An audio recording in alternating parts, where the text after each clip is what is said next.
श्री गणेशाय नमः। श्री गोपीजनवल्लभाय नमः। श्रीमद्भागवत महापुराण तृतीय स्कंध अथैकोनत्रिंशोऽध्यायः। भक्ति का मर्म और काल की महिमा। देवहूति ने पूछा, प्रभो, प्रकृति, पुरुष और महत्तत्वादि का जैसा लक्षण सांख्य शास्त्र में कहा गया है तथा जिसके द्वारा उनका वास्तविक स्वरूप अलग अलग जाना जाता है और भक्ति योग को ही जिसका प्रयोजन कहा गया है वह आपने मुझे बताया। अब कृपा करके भक्ति योग का मार्ग मुझे विस्तार पूर्वक बताइए। इसके सिवा जीवों की जन्म मरण रूपा अनेक प्रकार की गतियों का भी वर्णन कीजिए, जिनके सुनने से जीव को सब प्रकार की वस्तुओं से वैराग्य होता है, जिसके भय से लोग शुभ कर्मों में प्रवृत्त होते हैं और जो ब्रह्मादि का भी शासन करने वाला है उस सर्वसमर्थ काल का स्वरूप भी आप मुझसे कहिए। ज्ञान दृष्टि के लुप्त हो जाने के कारण देहादि मिथ्या वस्तुओं में जिन्हें आत्माभिमान हो गया है तथा बुद्धि के कर्मासक्त रहने के कारण अत्यंत श्रमिक होकर जो चिरकाल से अपार अंधकार में संसार में सोए पड़े हैं, उन्हें जगाने के लिए आप योग प्रकाशक सूर्य ही प्रकट हुए हैं।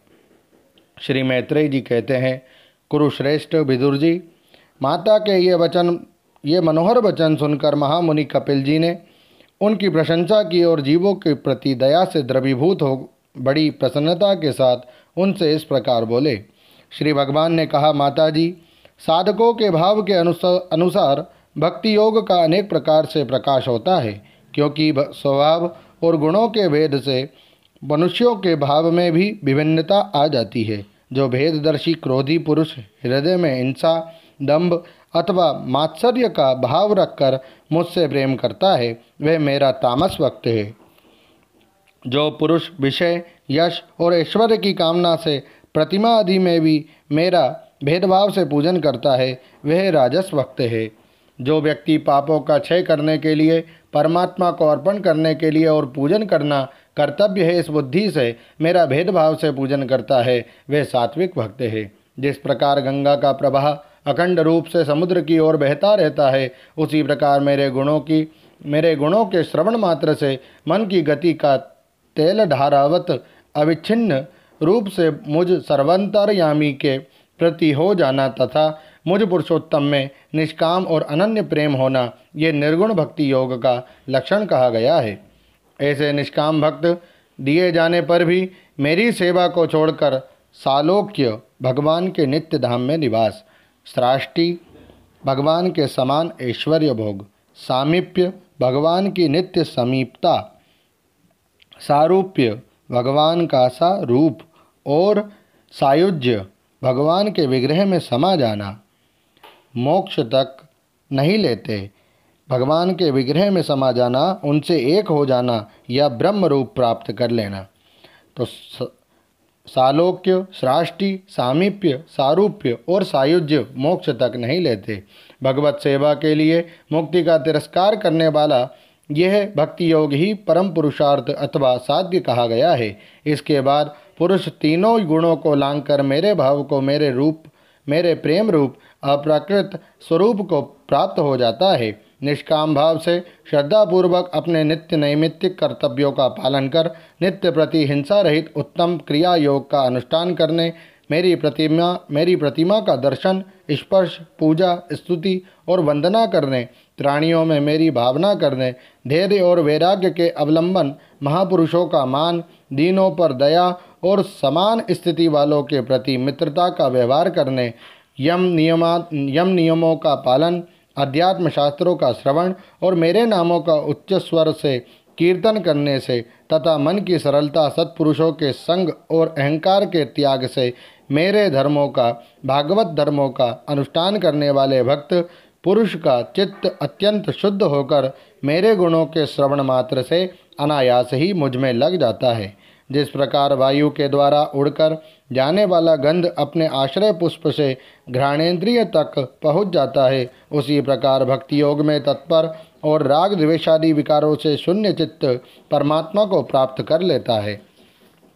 मैं आत्मा रूप से सदा सभी जीवों में स्थित हूँ, इसलिए जो लोग मुझ सर्वभूत स्थित परमात्मा का अनादर करके केवल प्रतिमा में ही मेरा पूजन करते हैं, उनकी वह पूजा स्वांग मात्र है।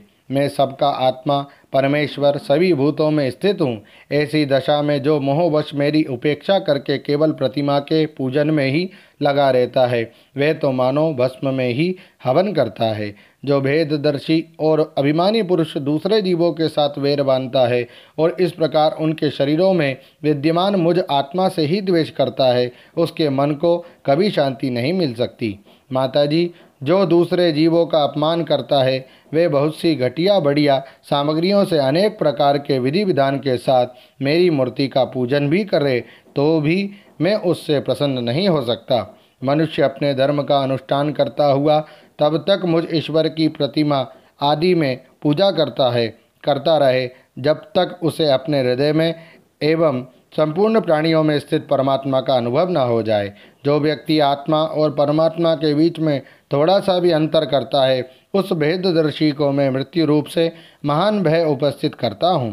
अतः संपूर्ण प्राणियों के भीतर घर बनाकर उन प्राणियों के ही रूप में स्थित मुझ परमात्मा का यथा योग्य दान मान मित्रता के व्यवहार तथा समदृष्टि के द्वारा पूजन करना चाहिए। माताजी, पाषाणादि अचेतनों की अपेक्षा वृक्षादि जीव श्रेष्ठ हैं, उनसे सांस लेने वाले प्राणी श्रेष्ठ हैं, उनमें भी मन वाले प्राणी उत्तम और उनसे इंद्रिय की वृत्तियों से युक्त प्राणी श्रेष्ठ हैं।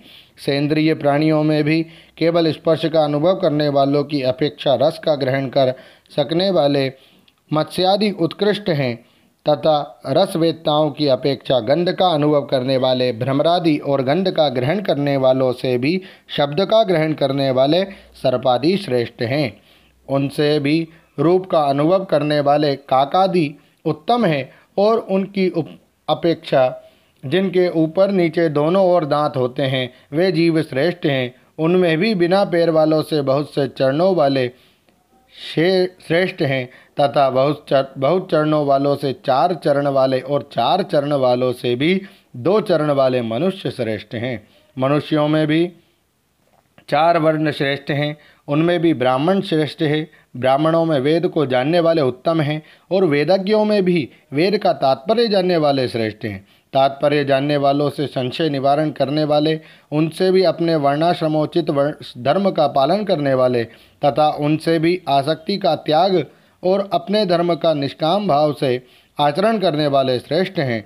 उनकी अपेक्षा भी जो लोग अपने संपूर्ण कर्म, उनके फल तथा अपने शरीर को भी मुझे ही अर्पण करके भेदभाव छोड़कर मेरी उपासना करते हैं, वे श्रेष्ठ हैं। इस प्रकार मुझे ही चित्त और कर्म समर्पण करने वाले अकर्ता और समदर्शी पुरुष से बढ़कर मुझे कोई अन्य प्राणी नहीं दिखता।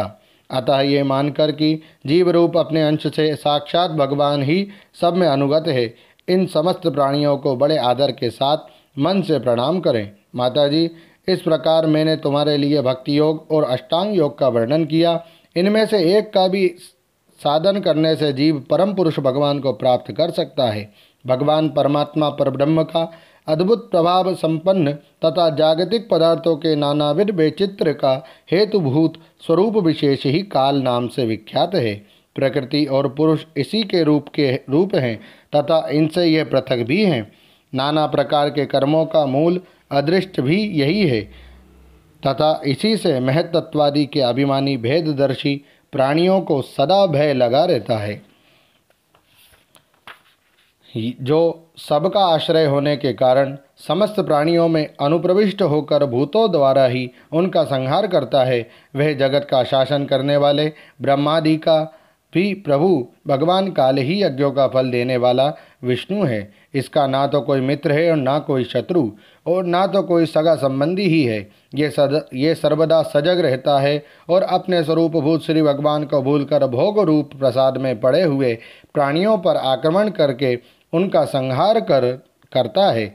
इसी के भय से वायु चलता है, इसी के भय से सूर्य तपता है, इसी के भय से इंद्र वर्षा करते हैं और इसी के भय से तारे चमकते हैं। इसी से भयभीत होकर औषधियों के सहित लताएं और सारी वनस्पतियां समय समय पर फल फूल धारण करती है।